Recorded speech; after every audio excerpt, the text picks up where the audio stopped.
alguns anos, mas algo como 25 anos, 26 anos,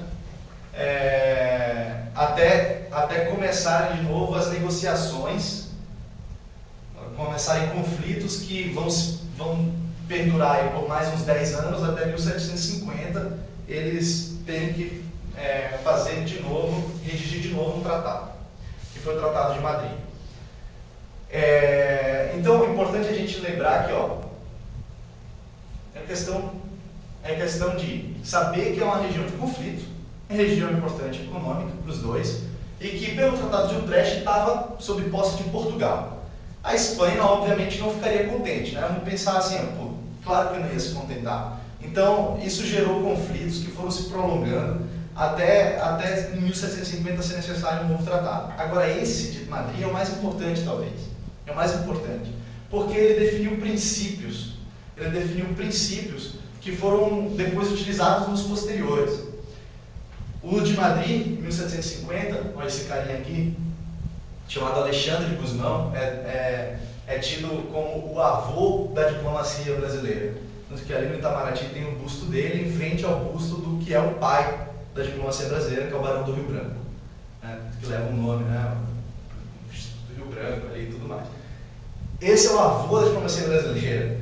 Então vocês veem a importância do cara, né? E a importância dele reside basicamente aqui por causa desse tratado, que ele redigiu esse tratado, né? Ele brasileiro, não era europeu, santista, claro, com formação na Europa, tudo mais, né? Membro de uma elite. E ele estando lá na Espanha, né? Durante a época do Tratado de Utrecht, ele já estava lá, ele viu o conflito, ele tomou conhecimento da questão problemática que era aquilo ali. Ele já anteviu que, mas isso aí não vai dar certo. Essa resolução é momentânea. E de fato, né?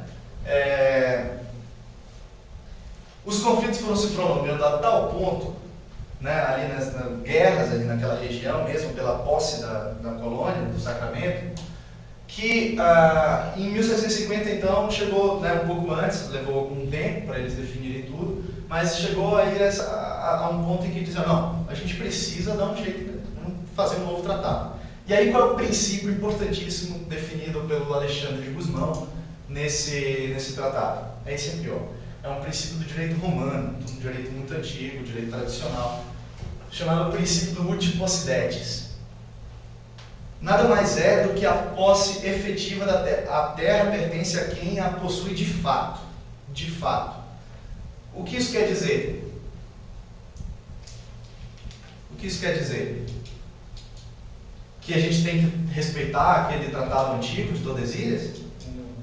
Não, exatamente o contrário, né? Se a terra pertence a quem a possui de fato, o que ele está querendo dizer é que o território que é ocupado por portugueses pertence a portugueses. É um princípio, né, que ele foi buscar no direito romano, justamente para dar uma base, né, de que é um princípio legítimo, juridicamente legítimo, válido, antigo, praticado pelos romanos, do uti possidetis. A terra pertence a quem a possui de fato. Então, o princípio, depois de muita negociação, foi aceito. Tá? Foi aceito. Então, definia que não vale mais Tordesilhas. Acabou, extinto o Tratado de Tordesilhas. O Tratado de Madrid é o que extingue o Tratado de Tordesilhas. Tá? Aquele antigo. Tá? Imagina, tinha mais de 2 séculos. Totalmente obsoleto, velho. Ele diz aí, caiam fora com esse negócio aí que está cheirando a mofo. Não existe isso. Onde tem português, a terra é de português. Tá? Então, todo esse Tratado de Madrid, é esse aqui da linha vermelha, define praticamente as fronteiras de hoje do Brasil. Algumas diferenças, claro, diferenças relevantes que vão ser definidas mais tarde. Por exemplo, a região do Acre aqui só bem mais tarde, século XX já. Mas, praticamente, se a gente comparar, né, era praticamente o Brasil de hoje. Então, o Tratado de Madrid define basicamente as fronteiras do Brasil atual, através desse princípio, bem claro, né, do uti possidetis. Então, a Lei de Tordesilhas não fazia mais sentido, Portugal ficaria com as terras que efetivamente tinha sob seu controle. A colônia do Sacramento, o que acontece? Entretanto, Não, não some, né? Mas ela passa a Espanha. Ela passa a Espanha. Pô, mas isso não contraria o princípio? Foi uma negociação diplomática, né? Mas uma negociação do toma lá da cá. O Alexandre de Guzmão disse, olha, tudo bem, vocês ficam com a Colônia do Sacramento, tá? Vocês ficam com ela, já que vocês contestam tanto, já estão guerreando tanto, que daqui a pouco ela não vai pertencer a mais ninguém. Então, vocês ficam com ela, mas em troca vocês me deem a Portugal essa região aqui, ó, chamada dos Sete Povos. Região dos Sete Povos das Missões. Anotem aí. Região dos Sete Povos das Missões. Em território de hoje é o Rio Grande do Sul, tá? Faz parte do Rio Grande do Sul. Tem cidades importantes lá, como Santo Ângelo, São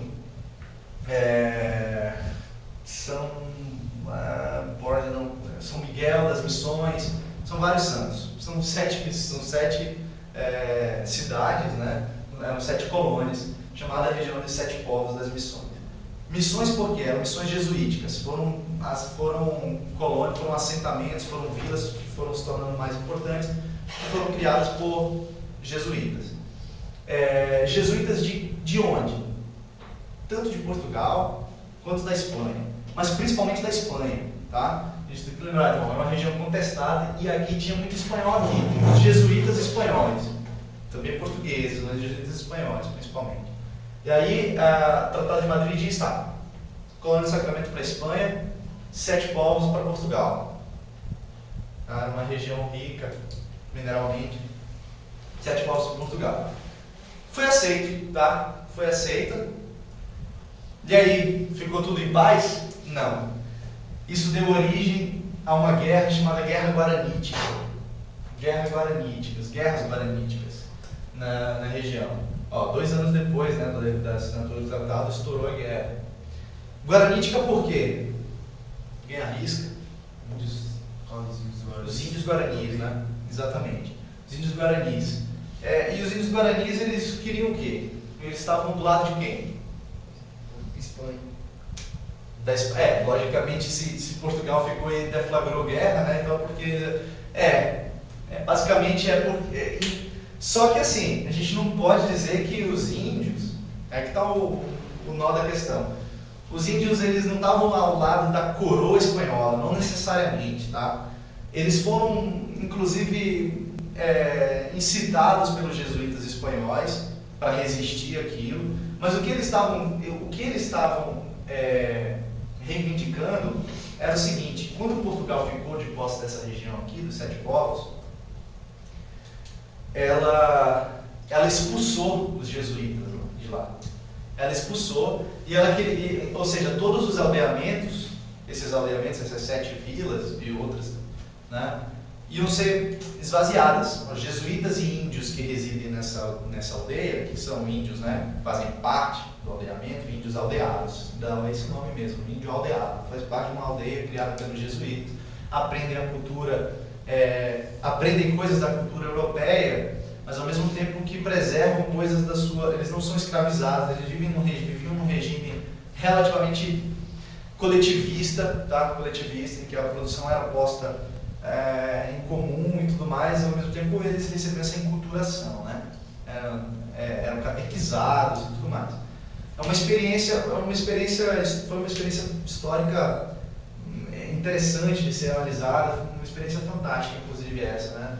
A aventura dos índios aldeados nessa região aí do sul. Tem um filme muito bom, se vocês quiserem dar uma descansada no domingo nos estudos, assistam um filme estudando, chamado A Missão. A Missão, filme americano, chamado A Missão, que se passa nessa região aqui, na fronteira do Rio Grande do Sul, Uruguai, onde hoje é o Uruguai, né? Que fala sobre isso. Então, os jesuítas e índios, Portugal diz, fica fora, que a gente vai usar para outra coisa. Então, os índios, eles estavam lutando pela sua terra, pelo seu território. Eles estavam lutando pelo território da coroa, eles estavam lutando pelo seu território.